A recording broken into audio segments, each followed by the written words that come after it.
Berarti kondisi industri tekstil di Jawa Barat ya, tempat Mbak mengepalai asosiasi pengusaha di sana, itu gimana Mbak sekarang? Yang bertahan juga ada, tetapi yang mengurangi size-nya juga banyak. Ada pengurangan 20-30%. Tidak hanya bahwa mereka itu ordernya turun ke ekspor gitu ya, tetapi untuk jualan lokal aja mereka juga susah. Say like last year, kalau ketika kita itu ada lebaran gitu ya, ini pengusaha itu pada mengeluh semua gitu, karena biasanya lebaran itu booming lah jual-jual baju, tapi itu tiba-tiba berkurang karena apa ya, banjirnya produk import yang ilegal yang jauh lebih murah. Belum thrifting juga ya? Iya, belum thrifting juga kan. Jadi kalau sekarang ditanya gimana keadaannya, ya suffer sebenarnya, tapi ya mereka memiliki daya tahan di level tertentu ya. Untuk sekarang mungkin memang tidak expand seperti itu, tetapi mereka bertahan dengan yang mereka punya sekarang gitu. Itu masih gitu. Saya sih, mimpi saya kalau saya ditanya gimana ya caranya dari Jabar untuk Jabar aja nih untuk tekstil, itu udah luar biasa. Jadi diproduksi di Jabar, dijual di Jabar, itu hampir 50 juta ya penduduknya. Ya? Iya. Sama kayak Korea berarti ya? Iya, Korea Selatan. Berarti tekstil, sepatu, tas itu bisa dipenuhi oleh sebenarnya sama pengusaha Jabar ya? Iya, iya. Coba sekarang tuh ya, ini menarik sih, ada sepatu-sepatu brand itu ya. Sekarang kalau di Cina, mereka tuh jual dari lokal untuk lokal. Kalau kita itu sepatu brand itu kan dibikin di sini, di ekspor mostly kan. Iya, betul. Ya kan? Di Cina itu from local to lokal. Jadi dibikinnya di Cina, meskipun brandnya itu Amerika, whatever gitu, dan dijual lagi di Cina. Nah, gimana kalau program itu tuh kita contoh gitu, dengan tekstil diproduksi di Jabar, dijual di Jabar gitu. Dengan harga yang lebih murah dan kualitas yang lebih baik gitu. Iya, ya kompetitif lah ya kita ini. Nah, bisanya kompetitif gimana ya? Kalau yang import-import ilegal itu juga nggak ada, saya yakin kita juga bisa hidup gitu, hidup dan berkembang. Kalau menurut keyakinan saya Mbak, Iya. impor ilegal tuh nggak akan bisa dihentikan. Iya. Karena kaki-kaki itu udah nancap sampai ke bawah, dan mereka rela mengeluarkan uang sebanyak apapun supaya ditambah lagi aparatnya juga moral hazard. Kalau menurut saya ya, nggak tahu menurut Mbak. Kalau menurut saya sih gitu. Iya, distributor ini kan yang untung banyak ya dalam skema ini kan. Jadi ada teman saya bilang, daripada buka pabrik, mending kita jualan aja. Iya, jadi nggak beresiko. Jadi distributor ya. Itu udah ada sih pengusaha yang seperti itu. Physically pabriknya memang ada, tapi mereka udah ngurangin karyawan banyak gitu kan, menjadi ya begitu itu. Tapi kan itu merugikan pemerintah kan, tenaga kerja nggak terserap. Tidak hanya pemerintah loh, karyawan juga rugi, iya, karyawan buruh juga rugi. Gitu. Multiplier efeknya nggak ada Exactly, buat masyarakat sekitar. Exactly, betul, itu betul. Dan ini tertimpa tertimpa tangga pula nih. Tapi menurut tuh pemerintah paham nggak sih situasi ini? Kalau menurut gue sih kayak nggak mudeng gitu loh. Iya. Nggak, biar kita aja ngomong nih, Mbak kan nggak boleh, biar kita aja ngomong. Dia biar mengamini Jangan meremehkan pemerintah, pasti paham lah pemerintah. This is the reason why kemudian pasti ada. Paham ya Mbak. Iya, makanya terima kasih kan, Mbak udah menjawab. Kalau saya yang jawab saya bingung. Ya karena ini situasinya udah terus berulang dan tidak selesai gitu. Jadi siapapun menterinya kayaknya nggak tahu ya, kok nggak bisa fokus sama itu gitu. Tapi kayaknya Pak Purbaya lebih tegas. Nah, Pak Purbaya kan memang lagi mau membenahi nih pajak, bea cukai segala macam biar lebih baik katanya. Karena banyak permainan harga dan macam-macam lah. Ya kita doain aja ya. Iya. Kan Mbak nih pernah ketemu Pak Purbaya kan? Pernah. Acara Kadin tuh apalah gitu kan? Iya. Kan beliau udah sempat mengatakan. Iya. Karena kan bebannya di pengusaha dan juga akhirnya penyerapan tenaga kerja jadi berkurang. Sementara kita lagi butuh lapangan kerja. Nah ini satu hal lagi tadi ya, jatuh tertimpa tangga ini adalah pengusaha. Kalau menurut Mbak kira-kira gimana terkait soal upah? Nah ini, jadi udah ada tekanan dengan adanya barang-barang ilegal dari luar, impor ya kan, terus kemudian tambah lagi nih upah. Nah yang tiap tahun naik. Nggak. Tiap tahun rusuh maksudnya. Iya. Tiap tahun demo. Mau naik nggak naik pokoknya demo. Demo, iya. Ya memang kalau kita bicara upah ya, Mm-mm. hiruk pikuknya itu luar biasa, ya Iya. kan? Setiap tahun ada ritual, let's say kayak gitu, Iya. ya nggak mas? Ritual yang terus aja terjadi berulang, seperti copy paste, exactly the same gitu. Sebenarnya kalau kita bicara suka tidak suka, happy or not, baik itu pekerja maupun pengusaha sama-sama nggak seneng gitu kan. Kalau di pengusaha kita juga berpikirnya upah itu tidak serta-merta tumbuh seiring dengan produktivitas. So we are not happy with that, ya kan? Karena itu mengurangi daya saing gitu. Tetapi kalau buat buruh, ya berapapun naiknya itu tidak, mereka tidak merasa apa namanya tuh, sejahtera gitu kan. Jadi dan pengusaha sendiri sebenarnya itu kita tidak anti dengan upah yang tinggi, enggak apa-apa.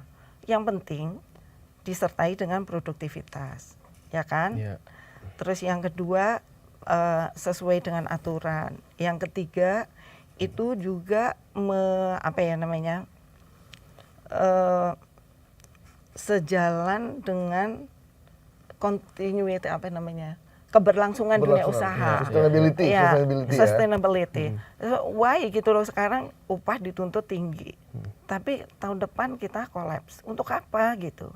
Nah, jadi semestinya gitu ya, semestinya ini nih kita harus semakin sering lah duduk bersama pemerintah tripartit ya, serikat pekerja dan pengusaha, sehingga cara-cara yang kita lakukan yang hari ini itu bisa berubah. Kan sekarang tuh kayak pengusaha itu membutuhkan visibility ya mas ya. Iya. Kita investasi gitu atau calon investor lah, ketika investasi kita pengen tahu tuh what's going on dari tahun depan, the next 2 years, the next 3 years kayak gitu kan. Sekarang tuh kita nggak tahu mas. Aturan upah itu kan masih terus berubah, formulanya berubah ya kan. Kayak kita tanggal 24 Desember upah itu sudah harus keluar rekomendasinya. 3 hari sebelumnya kita baru tahu ada formula yang dipakai pemerintah baru keluar. Kita tidak punya waktu sosialisasi ke pengusaha. Sebaliknya buruh juga tidak punya waktu sosialisasi ke anggotanya. Apalagi pemerintah yang sebagai decision maker juga kan tidak punya ini waktu, cukup waktu gitu. Terus ya kalau kita bicara upah banyak ya, maksudnya kalau sekarang aja ya yang namanya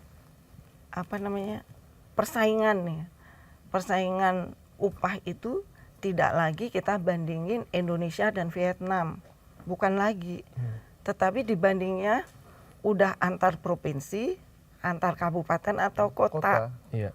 Bisa aja pabrik itu ada di satu provinsi, tapi di kota A yang upahnya udah tinggi, dia diem-diem membangun sama aja di satu provinsi yang sama, di sini dikembangin karena upah lebih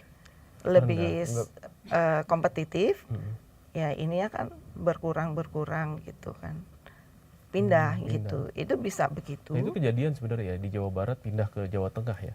Kejadian itu banyak dulu waktu ya udah mulai dari 2-3 tahun yang lalu dah ya. Mudah-mudahan tahun ini janganlah gitu. Jadi sebenarnya pengusaha itu pinter juga kalau mereka tuh mengatakan mau pindah pasti chaos ya kan. Jadi mereka tuh diem aja. Tapi kemudian beli tanah tuh ada juga yang gitu, beli tanah di Jawa Tengah ada 100 hektar. Ya terus bangun pabrik. Di sana itu udah disiapin lah ya, maksudnya human resource-nya, trainingnya, apanya gitu. Nah kemudian nanti pindah. Karena kan gini juga ya mas, kalau kita bicara, saya minggu lalu saya ke satu pabrik di Purwakarta sama Pak Menaker. Di situ itu upahnya udah 5.050.000 ya. Nah kalau kita pindah nih ya, katakanlah di Nganjuk gitu, Nganjuk kan sekarang juga sedang menjadi destinasi gitu ya. Itu masih di kisaran setengahnya lah gitu dari di situ. Sedangkan yang di Purwakarta itu buruhnya itu sekitar 7.684 karyawan. Dengan selisih upah itu, Setengah itu ya. Iya. itu tuh per bulan aja 19 miliar bedanya. Bedanya 19 miliarnya. Per bulan loh ya Mas. Antara Nganjuk dan Purwakarta. Ya. Terus kalau kali setahun itu sudah 220 sekian miliar. Bisa bikin pabrik baru. Pabrik baru. Nah, Nah, kita perlu yang seperti itu teman-teman dari Serikat Pekerja juga paham gitu loh, bahwa there are a lot things gitu yang juga sekarang itu sedang dipikirin oleh pengusaha. Jadi tolonglah gitu berhenti untuk lawan gitu kan. Iya, karena kalau pengusaha itu kan pengennya juga iya. rangkul peluk kita, Iya. gandeng kita, loh kita rindu loh sama. Mbak, sebenarnya Sama- ada Endri ya. Iya. Kan saudara saya banyak buruh ya di salah satu wilayah itu ya. Itu mereka sebenarnya senang-senang aja sama perusahaannya, Iya. sama pengusahanya. Iya. Loyal lah. Mendingan kita kerja deh daripada kita gaji naik tapi kita nggak kerja. Iya. Gitu. Iya. Sebenarnya banyak Mbak, cuman kadang Banyak, mereka benar. nggak ada pilihan karena kan mereka terlibat dalam asosiasi atau itu ya serikat gitu. Serikat, Jadi ya. Ya dianggap nggak kompak lah. iya, padahal dianggap mereka mah sebenarnya ini. yang penting kerja dan perusahaannya tetap ada di sini gitu. Iya, Daripada ada kok. mereka pindah ke tempat lain. Iya benar. Ada kok yang ngobrol gitu ke pengusaha-pengusaha gitu, dia mengatakan udah kita pokoknya upah nggak apa-apa naik cuman segini gitu nggak apa-apa daripada pabrik ini pindah, yang dia juga harus ikut pindah. Kalau upahnya dia dipertahankan sama, itu udah terbagi 2 dapur, ya Iya. kan? Iya. Apalagi kalau dia di PHK, lamar lagi sebagai tenaga kerja Dengan baru, upah lebih kecil. jauh lebih kecil Mas.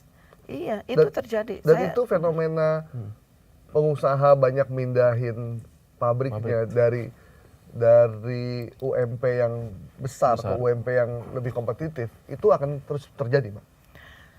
Untuk padat karya mungkin masih menjadi satu pemikiran ya.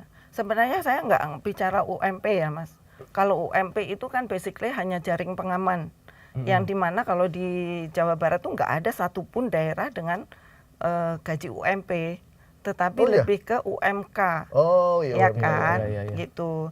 Dan saya in this case ya, saya juga berterima kasih lah sama Bapak Aing.